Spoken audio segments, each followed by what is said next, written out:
Welcome to Letters from New Zealand. I am John Jarvis.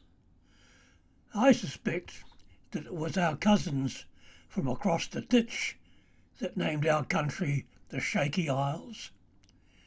We are that because we lay on the long Pacific fault line that runs from South America up and over to Japan, then south through eastern China, then curves southwest to New Zealand and other Pacific islands. Earthquakes have caused many casualties here, but there also has been some benefits. A real estate agent once told me that no local Maori would rent or buy a house on land given up by the sea, believing that one day it would return. At Te Papa, our National Museum, they have a bare room that simulates a low-level earthquake. Youngsters love it, filing in and trying not to look apprehensive. The older people completely ignore it. Let us begin with the loss of the pink and white terraces, thousands of years old and containing near neutral pH chloride water and some gold in ore grade concentrations. They would be today classed as a World Heritage Site. In June 1886, Mount Tarawera erupted. The volcano belched out hot mud, red-hot boulders and huge clouds of black ash over 17 kilometres. After the eruption, the terraces became a crater and later filled with water, becoming a new lake, Rotomahana. Along with the terraces, most locals lost their lives when their settlements were destroyed. I taught at St Patrick's College Silverstream in the Upper Hutt Valley. The stately traditional building was completed a year too soon, in 1930. 3 million bricks were used, fired in the kilns across the railway lines by prisoners. The bricks had arrow signs stamped on their ends. The slate roof tiles were imported from Wales, and there are few replacement spares to replace any broken. So kicking rugby balls is a no-no for the rugby-mad students. In February in 1931, a 7.8 earthquake struck Napier and Hastings, killing 256.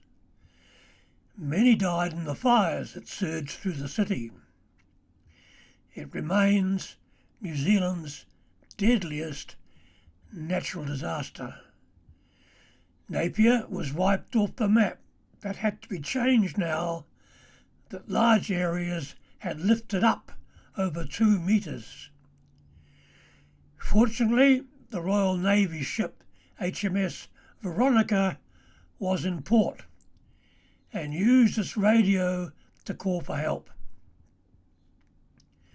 The sailors joined survivors in fighting fires and rescue those trapped in the rubble.